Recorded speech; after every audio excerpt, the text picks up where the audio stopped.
Welcome to the Idaho Business Podcast, the only Idaho podcast focused on providing profits for Idaho people. If you love our state and love small business, you are in the right place. We interview local legends, learn business, and have way too much fun doing it. You're listening to the Idaho Business Podcast with your friend, host, and all-around great guy and owner of New Clean Commercial Cleaning, Spencer Ward.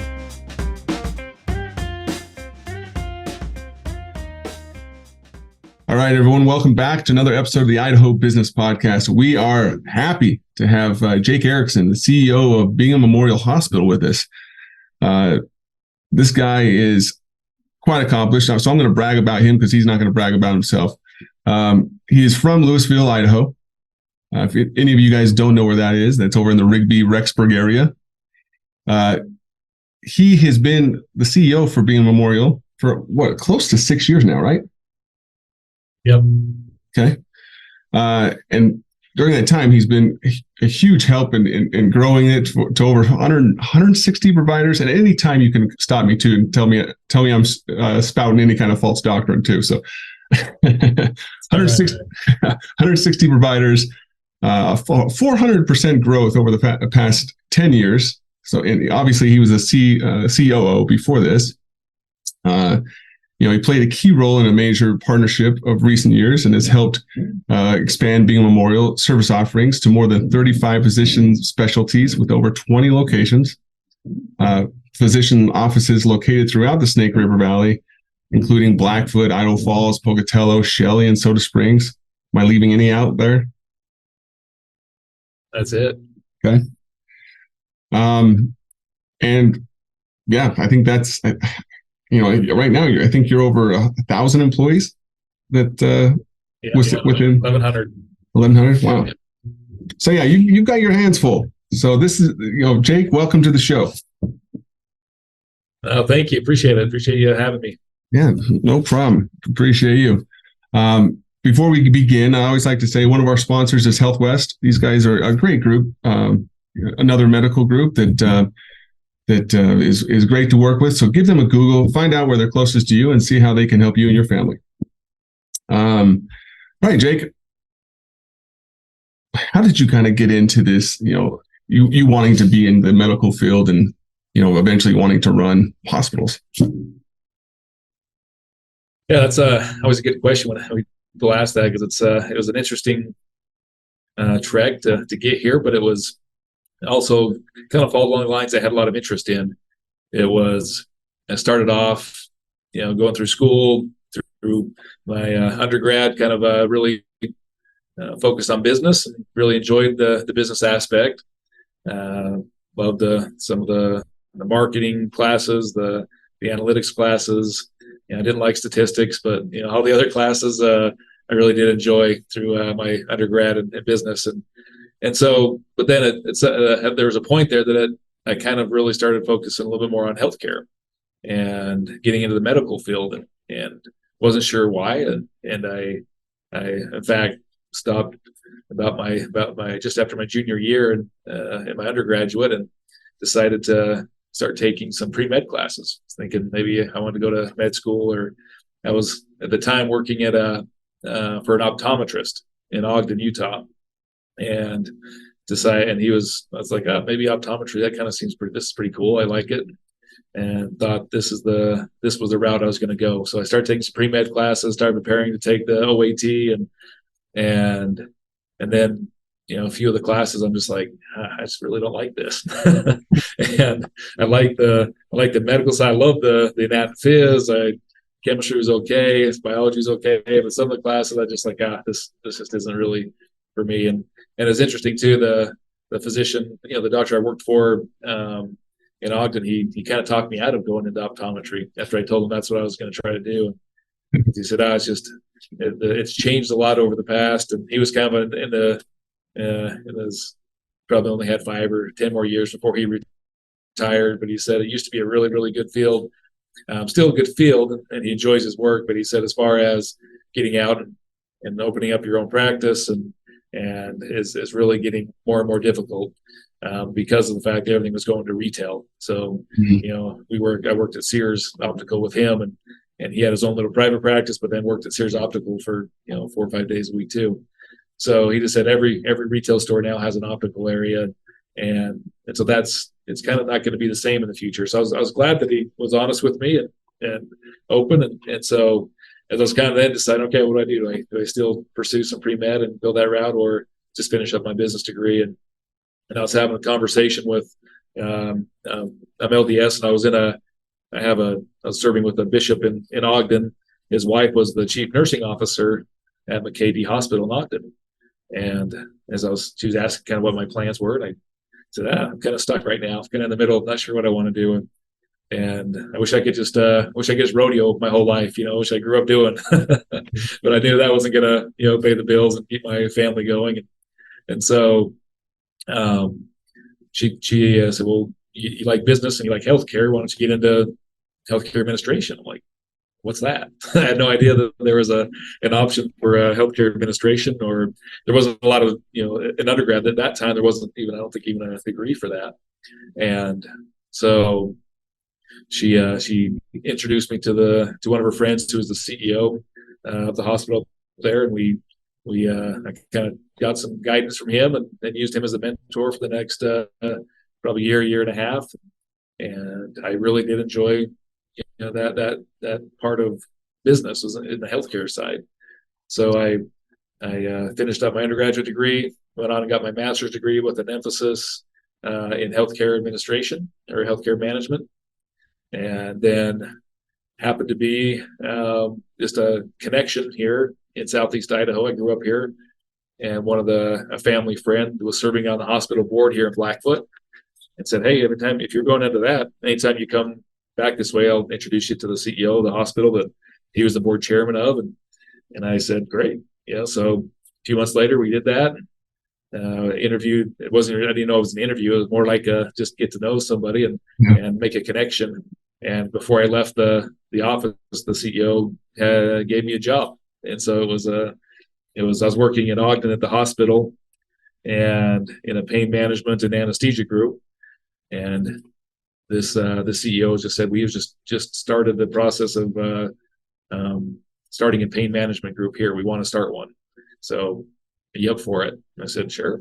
And so I walked out with the job, and that's how I got into the industry. So I started as a special projects manager here at Bingham. Opening up a pain management service line was my first assignment. Wow. First project. And so then since then, I've been here ever since. I was back in 2006. So I've been at the hospital for close to 17 years and just worked my way up through some project management that I did to assistant administrator, then the chief operating officer, and then eventually the CEO. Wow, that's amazing. Thank goodness for people that come along in our lives that kind of prompt us and give us that little those tender mercies almost of like, hey, have you thought about this? No, it is. And I truly trust that. I mean, I wasn't even sure why we went to Ogden. We're going to school up at in Rexburg, and then all of a sudden I was on a rodeo scholarship, and they got rid of athletics and all scholarships, and so the Weber State coach recruited me down there, and so I went to Ogden. So I wasn't sure, like, how did we end up at Ogden? It's like that was never part of the plan. Yeah. And then eventually it just kind of led to a lot of cool things that happen as you get guided. If you just kind of let someone else lead, and you just follow, and you get put in places and put in situations where they'll help you out, and you're not sure why until after the fact. You look back and say, wow, we did this because of this, and we did this because of that, and this led to that, and this led to this, and eventually it got to where we're at today. Yeah, that's amazing. That's amazing. It's funny, you talk about that kind of stuff. They just decisions that lead to to great outcomes. The episode that I recorded before this was I actually gave a story about I was on my mission in Zimbabwe, and a critical thing happened there, kind of a life or death situation happened that it led me to make other decisions. But I just totally believe that there's no such thing as coincidences. things happen for certain reasons. So that's fantastic. Well, cool.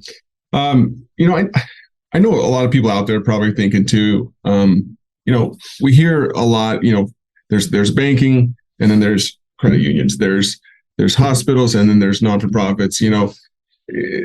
What's really the difference between these two things? If I can change the subject a little bit here. Yeah, no problem. And I've had experience working in both. I worked in a for-profit hospital system in Ogden. It was a HCA, and I was really new and really green into the business, so I didn't really know much different than that's kind of how they ran things.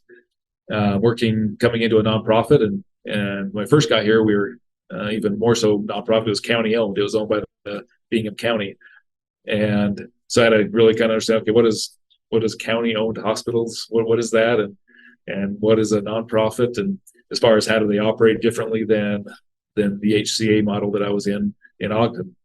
So a little bit different, and obviously, ultimately, the mission of every hospital is to just take great care of patients.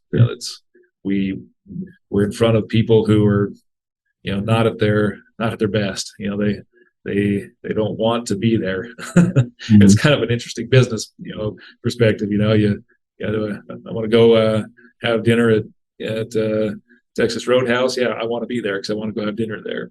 And it's using that as a business and as a choice.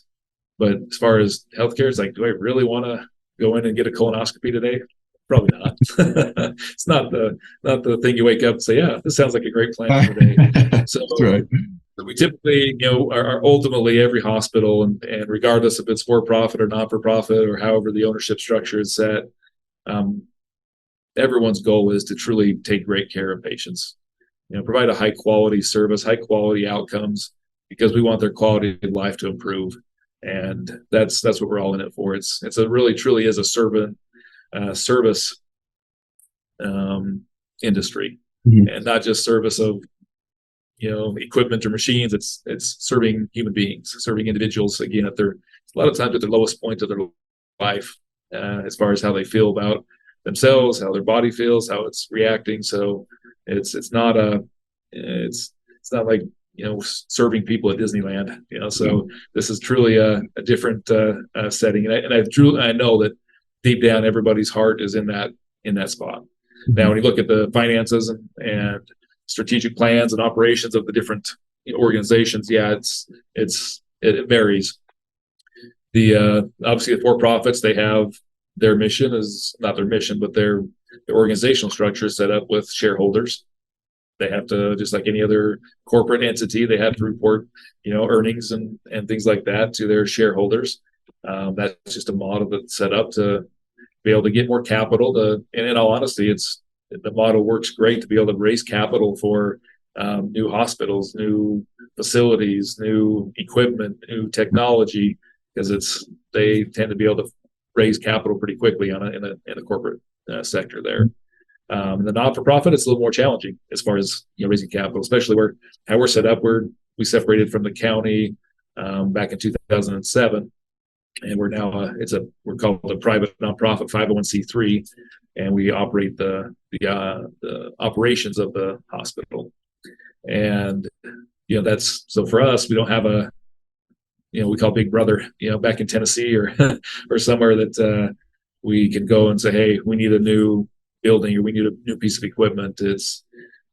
Whatever we generate in revenue here is what we can put in the savings account or put towards improvement in our technology or some of our buildings or whatever it might be. And specifically a lot of reinvestment back into our staff, our physicians, our providers. And that's really the most of the reinvestment goes back into.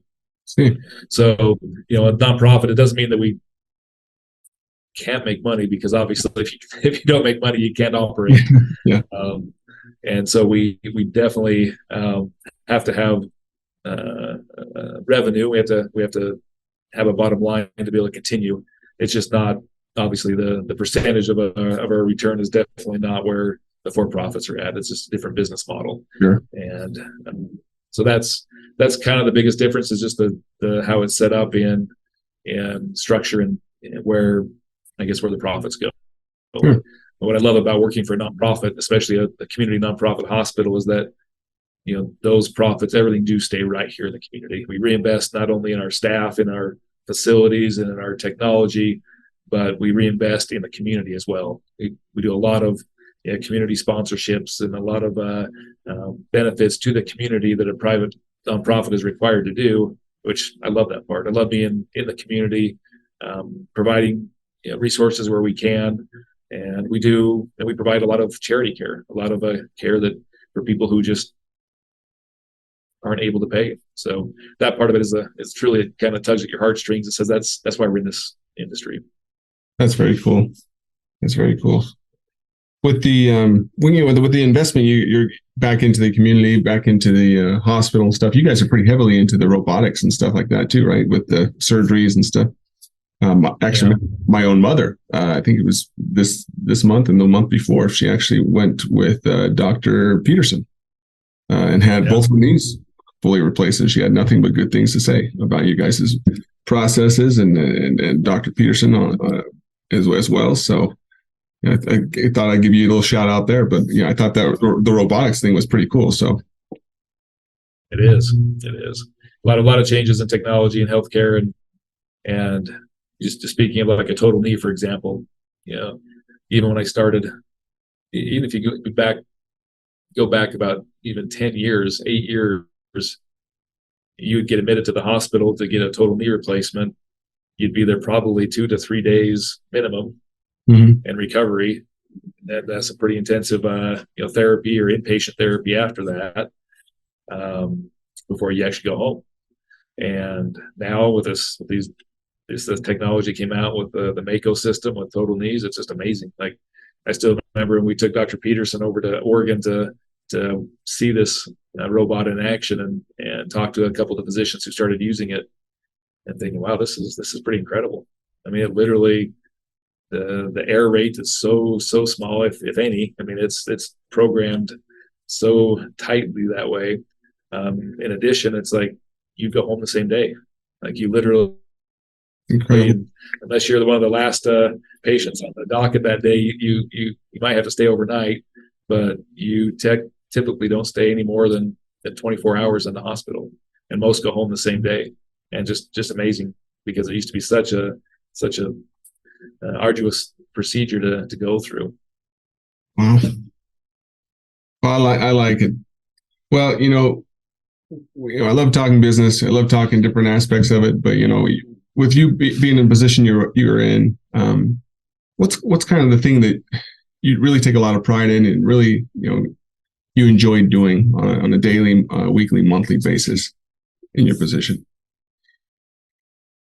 That's a good question. I mean, I really do. I enjoy a lot of the things that I do here, and in my job, it's probably the most fulfilling is receiving those compliments back from patients. The thank you cards I get to read that say, hey, Dr. So-and-so, saved my life, or my father was treated so well in the hospital that, I get the ones that really are impressive. Like, I've been to 15 different hospitals in my life, and this was truly the only place I've ever felt like I was treated like a person and a family member. We've really tried over the past about 6 or 7 years. We implemented about 7 years ago, a program which we call the Healing Hospital Program, and it's really focusing on compassionate care. Because we trust that everybody that goes through medical school or that goes through nursing school, or that they have the skills to be able to take care of you. They have the talent. They have that talent. What sets us apart, we feel sets us apart, is the fact that we take those skills and those talents, and we match them and pair them with compassion to really treat every individual that comes in the door, what we call the mother test. So the mother test is that all of our employees, our physicians, treat each person, each patient, each family member, each guest the way that you would expect your mom to be treated if they came in.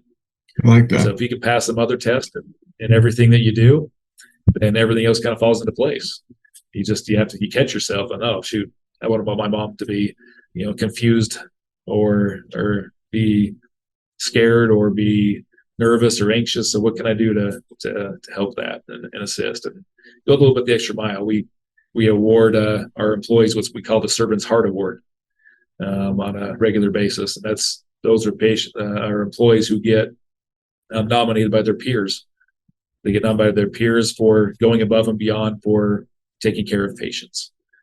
And we hear these examples and these stories, and they're awesome. That's one of my favorite things to do, is to be able to recognize these individuals in front of their peers, in front of all the employees and staff, saying, yeah, this person went the extra mile. They didn't have to do this for this patient, but they did it because of they care and they have that servant's heart mentality, and they want to make sure that this person's experience is fantastic.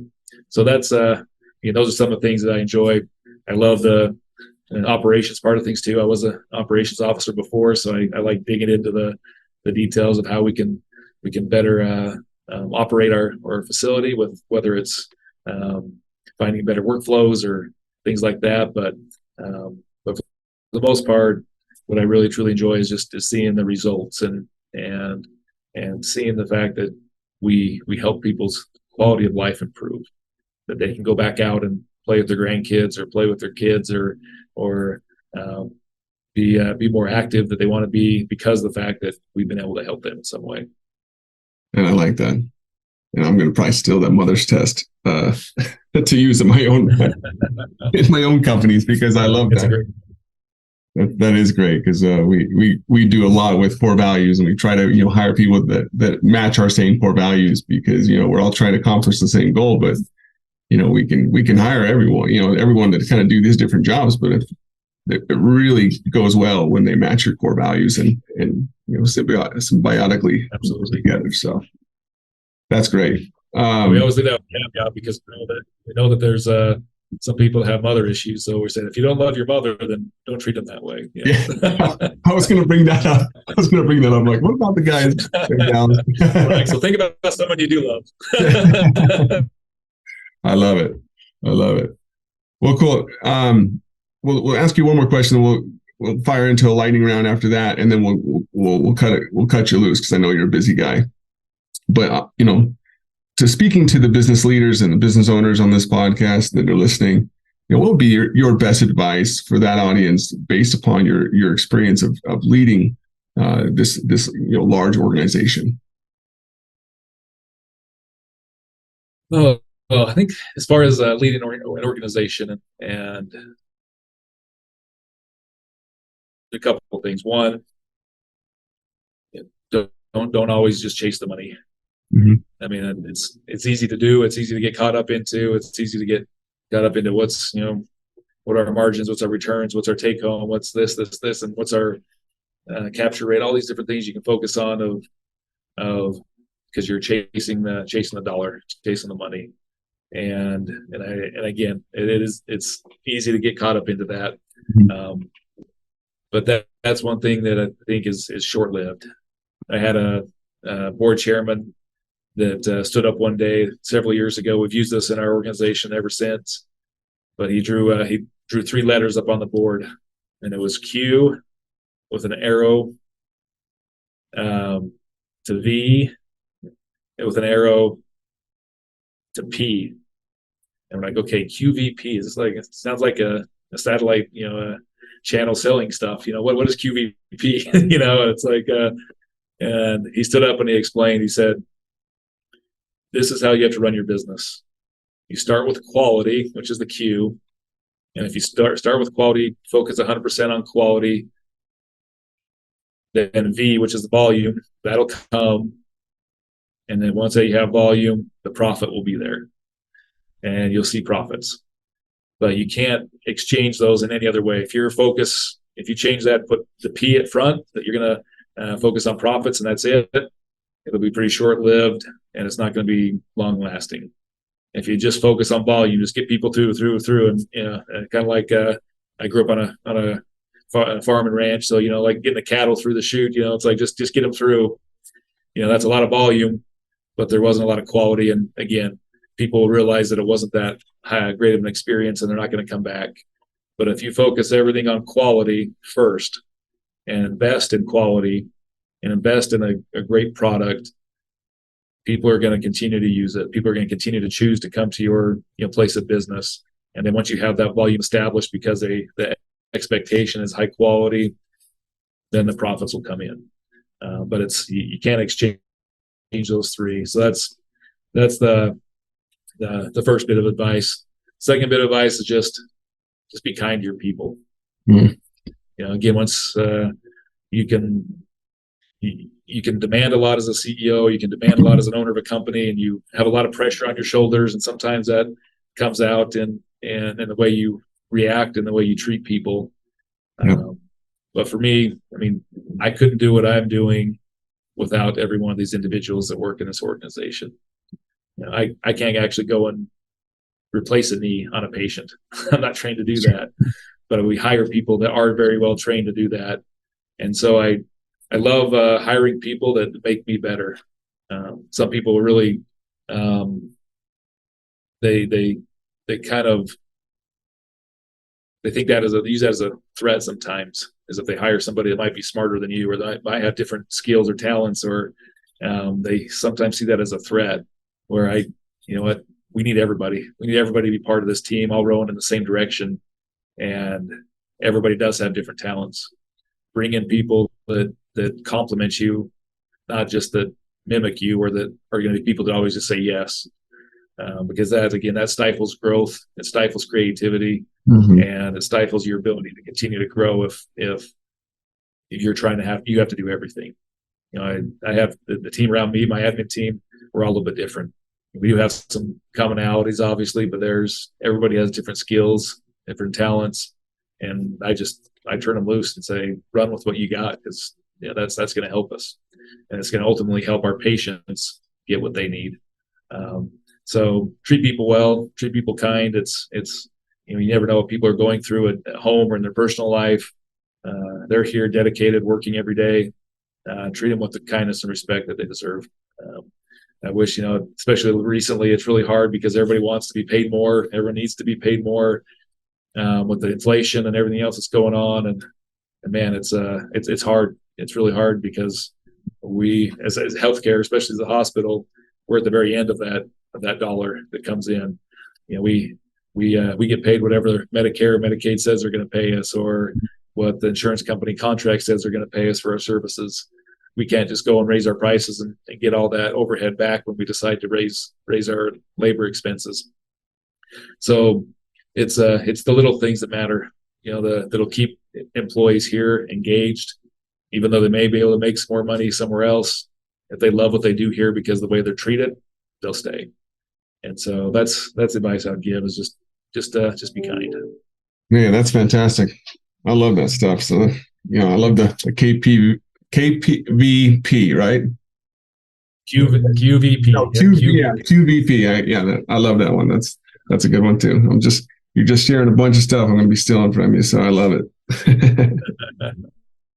Cool. Well, let's enter the lightning round here. Have you read a book, that has kind of captured your imagination, or this can even be fictional or non-fictional, or even business that's been like, wow, I've really enjoyed that book, or it's kind of illuminated my imagination, or helped me guide my business decision-making process?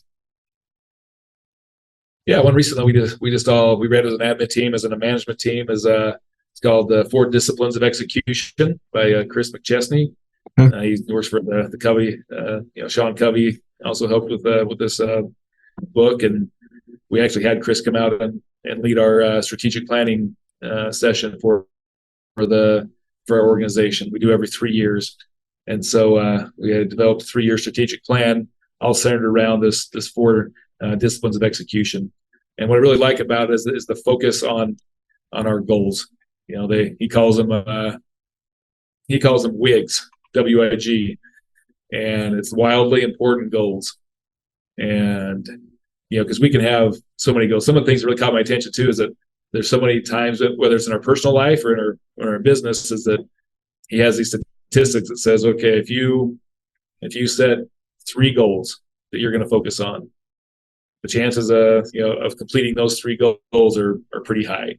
Mm-hmm. If you have 5 to 7 or 5 to 8, whatever it might be, you actually might only complete 2 of those. Yeah. If you have 10 plus goals, you're probably not going to complete any of them.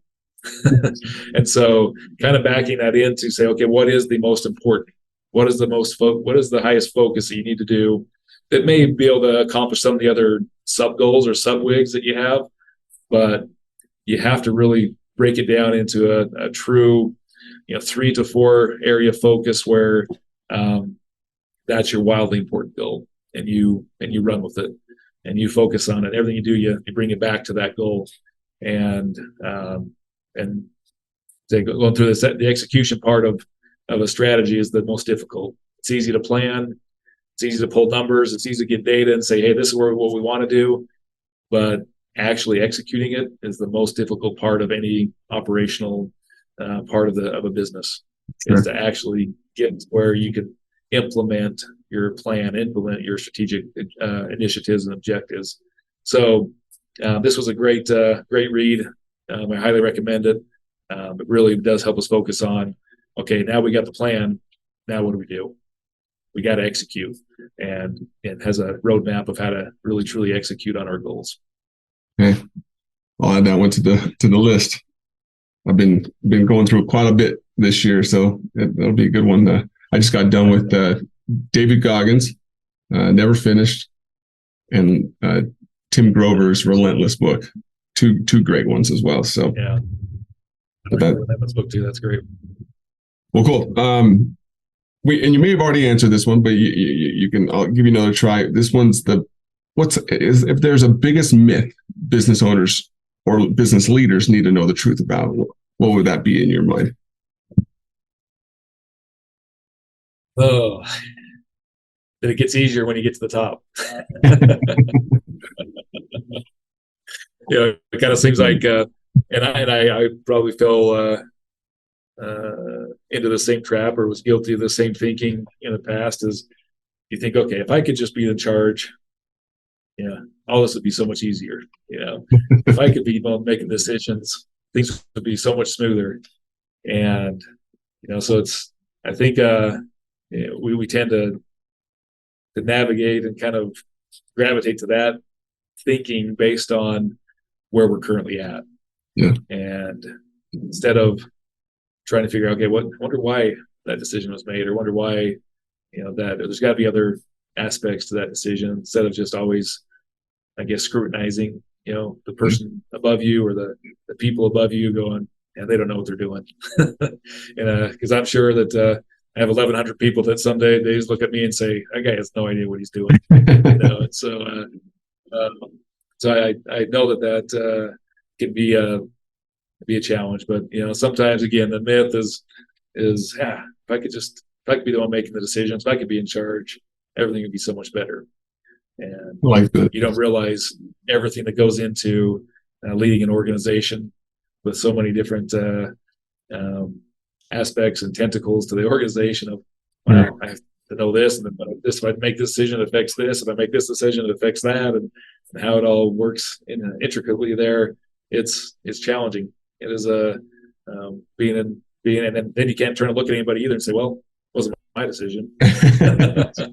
Because there's no one to turn and look to and say, oh, well, I guess it was them. It literally lands on your shoulders, and you have to take it and know that that's something you did based on whatever you did to get to that decision, and ultimately own it. So sometimes it's nice not to have to own some of that. Just say, well, I did my part, and it's somebody else's decision. It's out of my hands. But that's awesome. So, hey, careful what you wish for.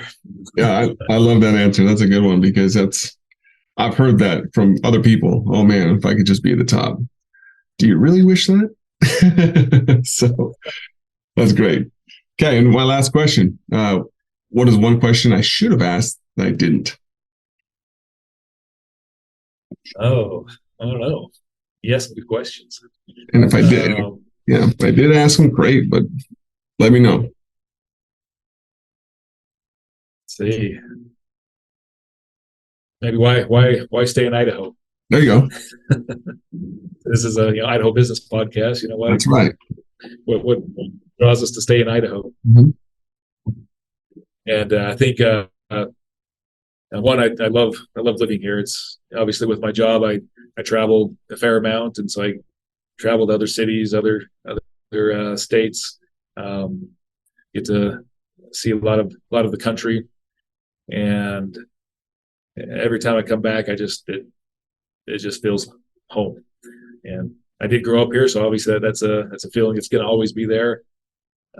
But there's been in my career lots of opportunities to go somewhere else, to go to another state, go to another city, go work somewhere else. It does keep on, something grows on you about Idaho. And even though I'm not a huge fan of the winter, yeah, my activities involve basketball indoors. I get that. And anything else indoors, but I do enjoy the 4 seasons, though. I do love the fact that we're in a community where people treat each other, well and know each other, and it's just a great place to raise a family too. I mean, I'm the 9th of 10 kids, so I grew up in a huge family, and we're all each one of us. A lot of us stayed here in Idaho. Some have a couple have gone to Utah, but pretty much everybody else is right around here. And just because of the fact that we love the community, we love the opportunities that the community affords us. We love being in a smaller community, but still have the things that we need, and we're not too far away from civilization. Awesome. But so I love this area of Southeast Idaho because of that, and I truly do like doing business as well here, because Mm-hmm. people are genuine. They're salt of the earth people, and they're for the most part, they're grateful for what we are able to provide to them as far as services. And so running a business here is definitely a lot more rewarding than I think would be in other big cities where you may not know anybody or ever see them again. And here I'm going to see people at the grocery store. I'm going to see them at church. I'm going to see them at the basketball games, the football games, all the other activities. And so, which that part of I do enjoy. Some people like to run and hide from that. I actually like to be out there and amongst the people that we serve. So that's why I like this area of Idaho. It's true. I travel quite a bit too, and when I love going to these other cities. But one thing I don't miss, and I'm glad I live in Idaho, is that I like to go around. I look at people when I come in the doors. I like to smile. In Idaho, people smile back to you and greet you. Yeah. Big cities, they're like, "There's something wrong with this guy. Like, why is he smiling? Right. Why are you so happy?" What do you want? So one thing I love about the what do you know that I don't know? Yeah, that's right. People are just happy here, So granted, I'm from Pocatello, and I think we have the nickname of Pocatello. Well, maybe not the nickname, but I know it was given the title of smile capital of the USA at one point. But I'm just glad. Yeah, people are happy here. People are happy in Idaho. So right. They are. But hey, Jake, we've come to the end, come to the conclusion. Hopefully I didn't grill you too much. You can rest and you can get on with your day. But we appreciate your time. Appreciate it. Thanks for having me today. That was awesome. Yeah. And those that are listening, as always, go out there, be happy, be grateful, and go out there and find opportunities to serve others. And again, Jake, thank you. And everyone else, have a great day. Congratulations on spending a couple of minutes getting a little bit smarter, having some fun, and supporting the Idaho business community. If you're feeling the love, make sure to subscribe, rate, and review on iTunes, Stitcher, or wherever you are.